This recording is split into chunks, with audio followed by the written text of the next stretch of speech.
మా latest videos కోసం మా ఈ తెలుగు న్యూస్ ఛానల్ సబ్స్క్రైబ్ చేసి గంట సింబల్ యాక్టివేట్ చేసుకోండి. రేపే పుష్య శనివారం సప్తమి మంచి రోజు కనుక సాయంత్రం 4:56 నుండి 6:47 మధ్యలో ఇది వేసి దీపం పెట్టండి. చాలు, మీ జాతకం మారి ఇంట్లోకి డబ్బు వస్తూనే ఉంటుంది. పుష్య శనివారం మరియు సప్తమి తిథి కలయిక అనేది సామాన్యమైన రోజు కాదు. ఇది కొన్ని శతాబ్దాలకు ఒక్కసారి వచ్చే అత్యంత అరుదైన మరియు శక్తివంతమైన ఆధ్యాత్మిక సమయం.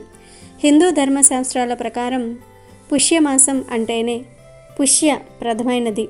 ఈ మాసంలో చేసే దాన ధర్మాలు, పూజలు మరియు పరిహారాలు వేల రెట్ల ఫలితాలను ఇస్తాయని పురాణాలు చెప్తూ ఉన్నాయి.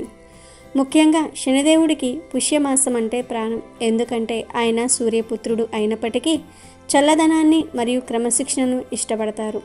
శనివారం ఆయనకు అత్యంత ప్రీతిపాత్రమైన రోజు కావటంతో ఈ పుష్య శనివారం నాడు ఈ వస్తువును వేసి దీపం పెడితే చాలు, జీవితంలోని చీకట్లను తొలగి వెలుగులు నిండుతాయి, కష్టాలు పోయి అష్టైశ్వర్యాలు సిద్ధిస్తాయని శాస్త్రాలు చెప్తూ ఉన్నాయి.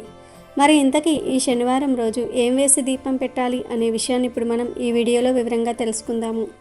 ఫ్రెండ్స్, ఈ వీడియోని మీరు పూర్తిగా చూస్తే మీ దరిద్రం ఎలా తొలగిపోతుందో, మీ జాతక చక్రంలో ఉన్న దోషాలు ఎలా హరించుకుపోతాయో అర్థమవుతుంది. అందుకే ఈ వీడియోని వెంటనే లైక్ చేయండి, మన ఛానల్ని సబ్స్క్రైబ్ చేసుకోండి మరియు శనిదేవుని కృప కోసం కామెంట్ బాక్స్లో జై శనిదేవ అని భక్తితో రాయండి. మనం చేసే ఈ చిన్న పని శనిదేవుని దృష్టిలో మన పట్ల సానుకూలతను పెంచుతుంది. శనిదేవుడు అంటే కేవలం భయం మాత్రమే కాదు, ఆయన న్యాయాధికారి, కర్మ ఫలదాత. మనం గతంలో చేసిన తప్పుల వల్ల వచ్చే కష్టాలను ఆయన తొలగించాలంటే ఆయనకు ఇష్టమైన రోజున ఆయనకు ఇష్టమైన రీతిలో ఆరాధించాలి. ఈ ప్రత్యేకమైన శనివారం నాడు సాయంత్రం 4:56 నుండి 6:47 మధ్య సమయం అత్యంత పవిత్రమైనది. ఈ కాలాన్ని ప్రదోషకాలం అని కూడా అంటారు. ఈ సమయంలో దేవతలు భూమిపై సంచరిస్తూ ఉంటారని, మనం చేసే ప్రార్థనలు నేరుగా వారికి చేరుతాయని పెద్దల నమ్మకం. ముఖ్యంగా ఈ సమయంలో కలియుగ ప్రత్యక్ష దైవమైన వెంకటేశ్వర స్వామి ముందు దీపం వెలిగించటం వల్ల అద్భుతమైన మార్పులు సంభవిస్తాయి. శనిదేవుడు వెంకటేశ్వర స్వామికి పరమభక్తుడు. పూర్వం స్వామివారు శనిదేవుని నుండి ఒక వరం పొందారు. తనను కొలిచే భక్తులను శనిదేవుడు ఎప్పుడూ పీడించకూడదని, వారికి రక్షణగా ఉండాలని కోరారు. అందుకే శని బాధలు ఉన్నవారు వెంకటేశ్వర స్వామి వారిని ఆరాధిస్తే త్వరగా ఉపశమనం లభిస్తుంది. ఈ దీపారాధన ప్రక్రియ గురించి ఇప్పుడు చాలా వివరంగా తెలుసుకుందాం. మీరు రేపు సాయంత్రం లోపు స్నానాది కార్యక్రమాలు ముగించుకొని లేదా కాళ్ళు చేతులు కడుక్కొని శుభ్రమైన వస్త్రాలు ధరించి మీ పూజా మందిరంలో వెంకటేశ్వర స్వామి వారి పటం ముందు ఒక మట్టి ప్రమిదను లేదా వీలైతే వెండి లేదా రాగి ప్రమిదను పెట్టండి. అందులో స్వచ్ఛమైన నువ్వుల నూనెను పోయాలి. ఎందుకంటే శనిదేవుడికి నువ్వుల నూనె అంటే అత్యంత ఇష్టం. 2 విడివత్తులను తీసుకొని వాటిని కలిపి ఒకే ఒత్తిగా చేయాలి. ఇది శివపార్వతుల లేదా లక్ష్మీ నారాయణుల ఐక్యతకు ప్రతీక. ఇప్పుడు ఆ దీపంలో మీరు 3 విశిష్టమైన పదార్థాలను వేయాలి. మొదటిది 2 చుక్కల పచ్చిపాలు, రెండవది 2 ఎండిన తులసి ఆకులు, మూడోది కొద్దిగా బెల్లం పొడి. ఈ 3 పదార్థాలు మీ జీవితంలోని 3 ప్రధాన సమస్యలను పరిష్కరిస్తాయి. పాలు అనేవి చంద్రగ్రహణానికి సంకేతం. జాతకంలో చంద్రుడు బలహీనంగా ఉంటే మనసు నిలకడగా ఉండదు, అనవసరమైన టెన్షన్లు ఉంటాయి. దీపంలో పాలు వేయటం వల్ల లక్ష్మీదేవి అనుగ్రహం లభిస్తుంది. ఎందుకంటే క్షీరసాగరం నుండి లక్ష్మీదేవి ఉద్భవించింది. పాలలోని ధవల వర్ణం స్వచ్ఛతకు మరియు శాంతికి గుర్తు. ఇక రెండో పదార్థం ఎండిన తులసి ఆకులు. తులసి కోటలో ఉన్న పచ్చి ఆకులను కోయటం కంటే కింద రాలిన ఎండిన తులసి ఆకులను సేకరించి వాటిని దీపంలో వేయటం వల్ల విష్ణుమూర్తి అమితమైన ఆనందానికి లోనవుతారు. తులసి అంటేనే బృందావనం. ఎక్కడ తులసి ఉంటుందో అక్కడ నారాయణుడు ఉంటాడు. నారాయణుడు ఉన్న చోట లక్ష్మీదేవి శాశ్వతంగా ఉంటుంది. ఎండిన తులసి ఆకులు దీపం నూనెలో వేసినప్పుడు వచ్చే సువాసన మరియు తరంగాలు ఇంట్లో ఉన్న ప్రతికూల శక్తిని, దిష్టి దోషాలను మరియు వాస్తు దోషాలను కూడా దూరం చేస్తాయి. మూడవది బెల్లం పొడి. బెల్లం అనేది తీపికి మరియు మంగళానికి సంకేతం. ఇది కుజగ్రహానికి మరియు గురుగ్రహానికి సంబంధించినది. దీపంలో బెల్లం వేయటం వల్ల మీ జీవితంలో ఉన్న చేదు అనుభవాలు తొలగిపోయి తీపి వార్తలు వింటారు. ఆర్థిక పరమైన ఇబ్బందులు ఉన్నవారికి బెల్లం ఒక అద్భుతమైన పరిహారంగా పనిచేస్తుంది. ఈ దీపాన్ని వెలిగించిన తర్వాత మీరు స్వామివారికి సాష్టాంగ నమస్కారం చేసుకుని మీ మనసులో ఉన్న బాధలను, కోరికలను ఎకరువు పెట్టాలి. ఇలా చేయటం వల్ల మీ జాతకంలో ఉన్న గ్రహదోషాలు, ముఖ్యంగా శనిదోషం వల్ల కలిగే ఆటంకాలు తొలగిపోతాయి. ఈ శనివారం నాడు చేసే ఈ దీపారాధన మీ ఇంట్లోకి ధన ప్రవాహాన్ని పెంచుతుంది. లక్ష్మీదేవి అష్ట ఐశ్వర్యాలను ప్రసాదిస్తుంది. చాలామంది ఎంత కష్టపడినా డబ్బు చేతిలో నిలవటం లేదని బాధపడుతూ ఉంటారు. అటువంటి వారు ఈ పరిహారం చేయటం వల్ల ధనం ఆకర్షింపబడుతుంది మరియు వృధా ఖర్చులు తగ్గుతాయి. అప్పుల బాధ నుండి విముక్తి లభిస్తుంది. వ్యాపారం చేసే వారికి లాభాలు పెరుగుతాయి. ఉద్యోగస్తులకు ప్రమోషన్లు లేదా జీతాల పెరుగుదల వంటి శుభవార్తలు అందుతాయి. ఈ దీపం వెలిగించేటప్పుడు మీ మనసులో ఎటువంటి ప్రతికూల ఆలోచనలు ఉండకూడదు. పూర్తి నమ్మకంతో మరియు భక్తితో చేయాలి. రేపు సాయంత్రం 4:56 నుండి 6:47 మధ్యలో ఇలా దీపం పెట్టడం వల్ల ప్రకృతిలోని శక్తులు మీకు సహకరిస్తాయి. ఈ సమయం గ్రహాల అనుకూలత కలిగిన సమయం, అందుకే దీన్ని మనం వినియోగించుకోవాలి. పుష్యమాసపు శనివారాల మహిమ గురించి పురాణాల్లో ఎంతో గొప్పగా చెప్పబడింది. ఈ రోజున చేసే ధర్మకార్యం 100 ఏళ్ల పుణ్యాన్ని ఇస్తుంది. కాబట్టి ఈ అవకాశాన్ని అస్సలు వదులుకోవద్దు. ఈ దీపం వెలిగించిన తర్వాత ఆ ప్రమిదను కదిలించవద్దు. అది కొండెక్కిన తర్వాత మరుసటి రోజు ఉదయం ఆ పదార్థాలను తీసి ఏదైనా చెట్టు మొదట్లో వేయండి. ఇలా చేయటం వల్ల మీ ఇంట్లో ఉన్న దారిద్ర్యం బయటకు వెళ్ళిపోయి అదృష్టం మీ వెంటే ఉంటుంది. మీరు మీ జీవితంలో అనేక పరిహారాలు చేసి ఉండవచ్చు, కానీ ఈ పుష్య శనివారం నాడు చేసే ఈ విశిష్ట దీపారాధన ఇచ్చే ఫలితం చాలా వేగంగా ఉంటుంది. దీనికి కారణం ఆ పదార్థాలలోని శక్తి మరియు ఆ సమయానికి ఉన్న ప్రాముఖ్యత. పాలు, తులసి, బెల్లము ఈ 3 అమృతంతో సమానమైనవి. వీటిని అగ్నిసాక్షిగా దీపంలో ఉంచినప్పుడు వాటి నుండి వెలువడే సూక్ష్మశక్తి మీ ఇంటి వాతావరణాన్ని శుద్ధి చేస్తుంది. మీ ఇంట్లో తరచుగా గొడవలు జరుగుతూ ఉంటే లేదా పిల్లల ప్రవర్తన సరిగ్గా లేకపోతే ఈ దీపం వెలిగించడం వల్ల వారిలో సానుకూల మార్పు వస్తుంది.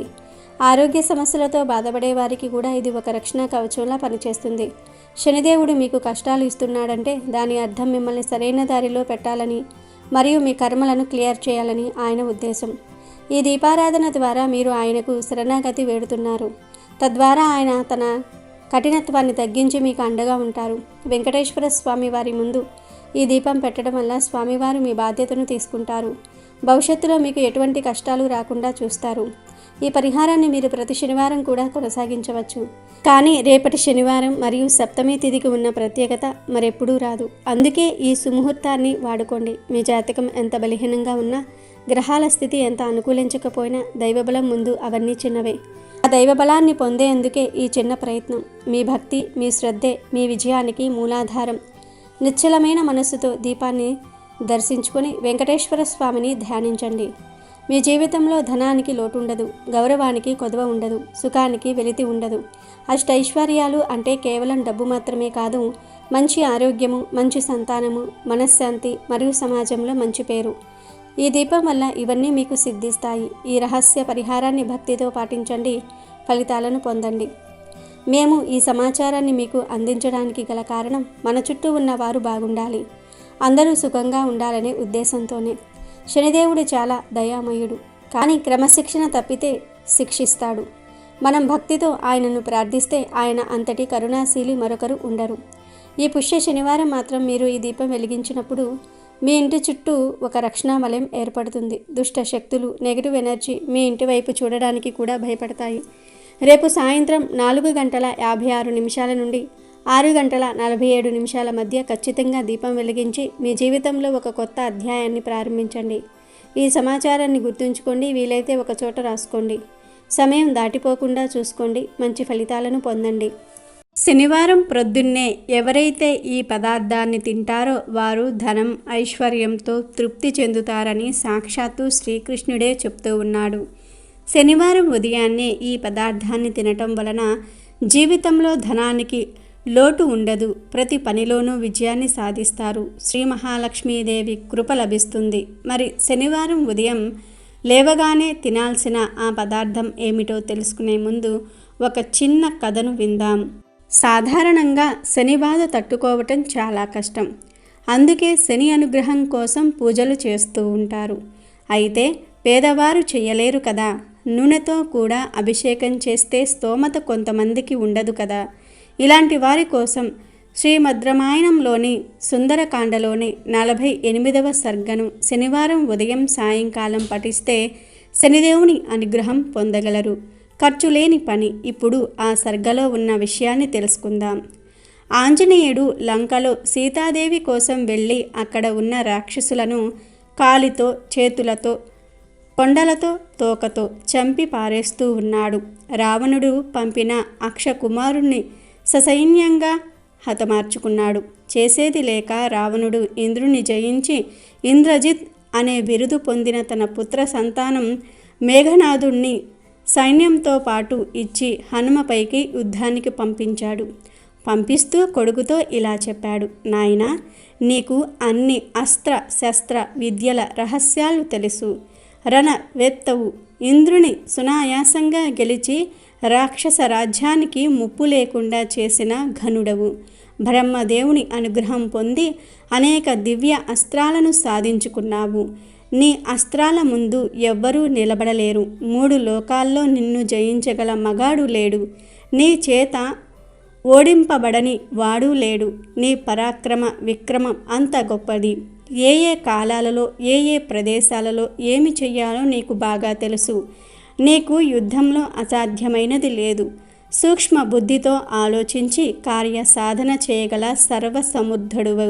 నీ భుజ వీర్య తపో బలాలు నాతో సమానమైనవి. యుద్ధ సమయంలో నేను నిర్ణయించిన పని చిటికలో నువ్వు చేయగలవాడివి.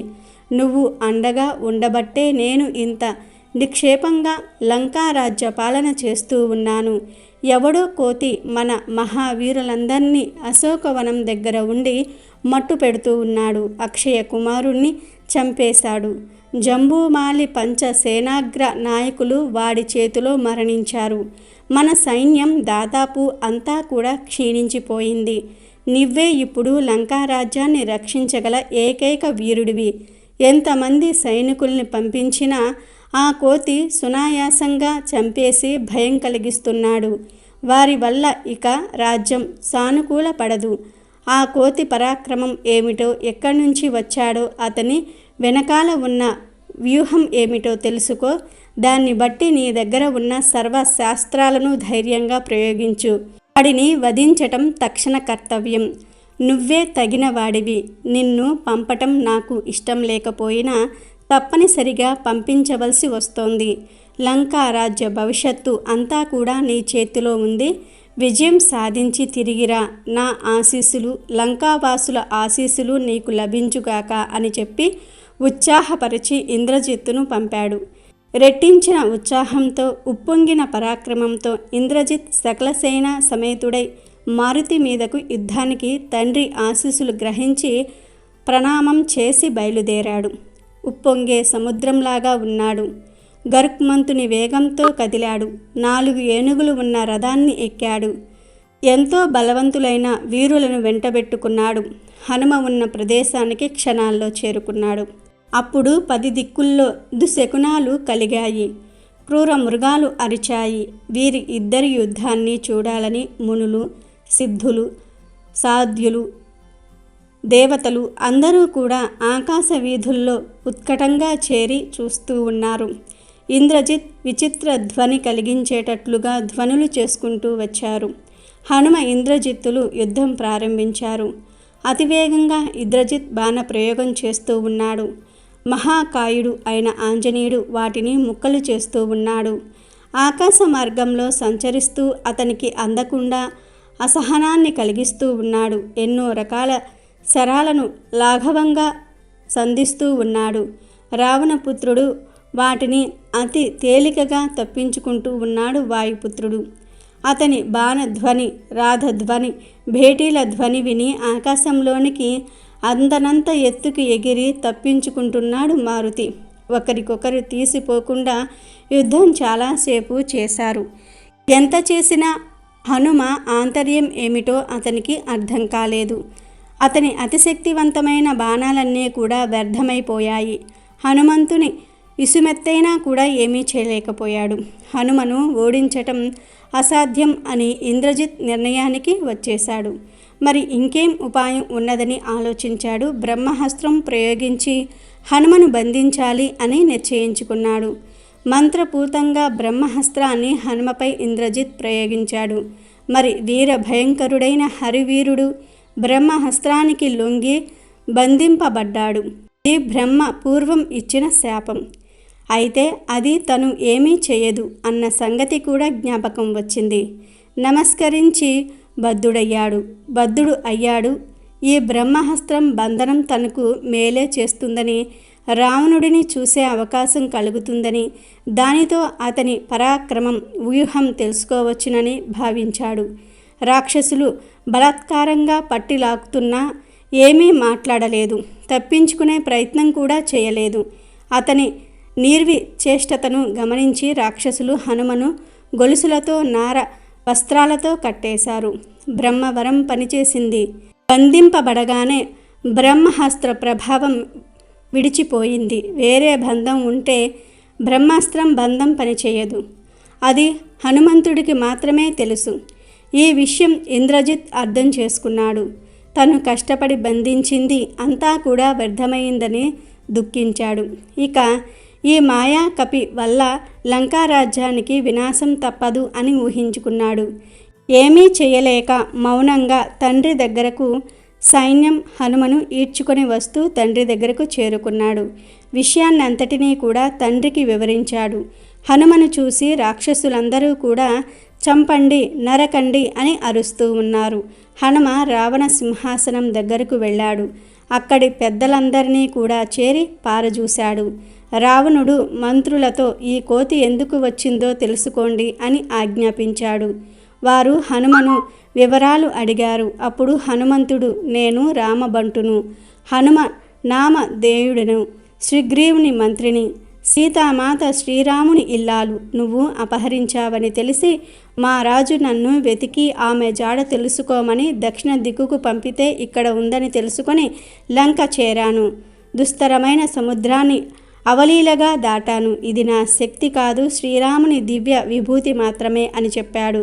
కనుక శనిపీడ బాధితులు శనివారం నాడు సుందరకాండలోని ఈ 48వ సర్గను భక్తితో పఠిస్తే ఆ పీడ నుంచి విరగడ పొందుతారు. ఇక వీడియోలోకి వస్తే శ్రీకృష్ణుడి యొక్క పూర్తి జీవితం మానవులకు ఒక మార్గదర్శకంగా ఉంటుంది. అర్జునుడికి జ్ఞానాన్ని ఇవ్వటం, కుచేలునితో స్నేహం. శ్రీకృష్ణుని జీవితంలో ప్రతిదీ కూడా మనకు ఏదో ఒకటి నేర్పుతూనే ఉంటుంది. ఆ భగవాన్ శ్రీకృష్ణుడు ప్రతిరోజు ఉదయం లేవగానే ఈ పదార్థం తింటే మీకు అంతా మంచే జరుగుతుందని చెప్తూ ఉన్నాడు. శనివారం రోజు చక్కగా త్వరగా సూర్యోదయానికి ముందే నిద్రలేచి, అంటే ఉదయమే నిద్రలేచి చక్కగా స్నానం చేయండి. ముందు రోజు రాత్రి ఒక లవంగాన్ని మీ తలదిండు కింద పెట్టుకొని నిద్రించండి. సనాతన ధర్మంలో లవంగాలకు చాలా విశిష్టత ఉన్నది. లవంగాలు పూజలలో, మంత్రాలు, తంత్రాలలో కూడా విశేషమైన ఫలితాలను ఇస్తుంది.